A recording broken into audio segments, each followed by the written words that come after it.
Pengalaman anak pertama saya dilahirkan secara operasi. Halo, ketemu lagi dengan saya Dr. Rudi Hartono. Kali ini saya ingin menceritakan pengalaman saya sebagai orang tua dan juga sebagai dokter anak saat ini. Nah, waktu anak pertama saya dilahirkan, saya itu masih dokter umum ya.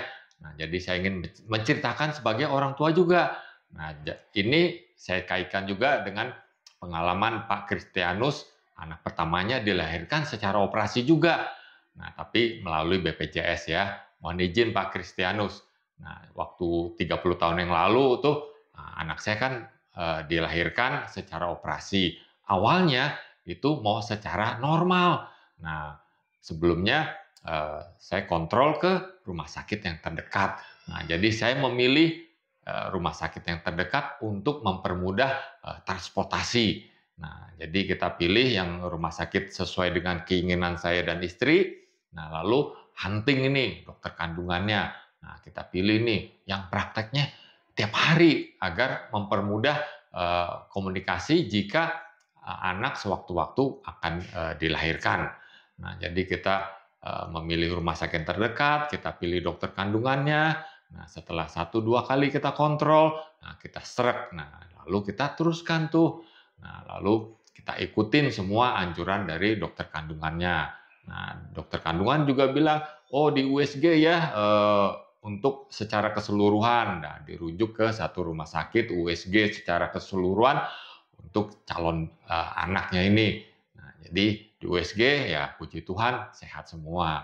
Nah, setelah jenis kelamin diketahui, nah baru kita hunting nih segala pernak-pernik kebutuhan si bayi dari popok, perlak, topi, pakaian, nah boxnya, nah kita sesuaikan dengan jenis kelamin. Nah kebetulan anaknya laki-laki ya kita beli segala pernak-pernik sesuai dengan jenis kelaminnya.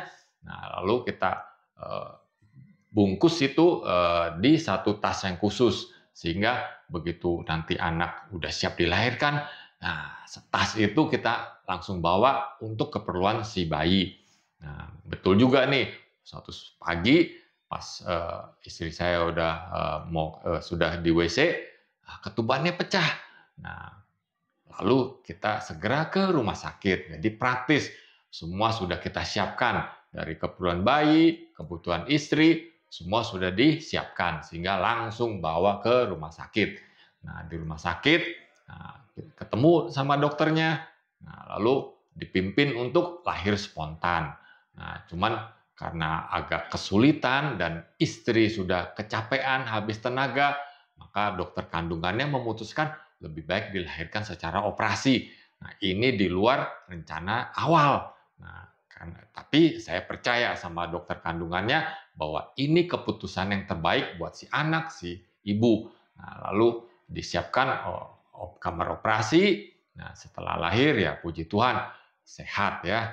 Nah, lalu mengenai komentar saya anak kelahiran Dr. Kristianus ini, nah setelah lahir kan idealnya itu IMD ya, inisiasi menyusui dini di ruang operasi. Tapi mungkin karena ada sesuatu hal, misalnya ruang operasinya dingin, maka IMD-nya bisa kita tunda setelah istri keluar dari kamar operasi. Jadi di ruang pemulihan. Nah, memang ada manfaat dari IMD ini ya, misalnya ikatan batin antara anak orang tua lebih bagus, anak mendapat kolostrum yang buat antibodi, lalu rahim ibu juga bisa cepat normal kalau ibu memberikan ASI secara rutin. Nah, lalu saat ini ya IMD ini bisa dilakukan di ruang operasi asal si bayinya sehat, ibunya juga sehat.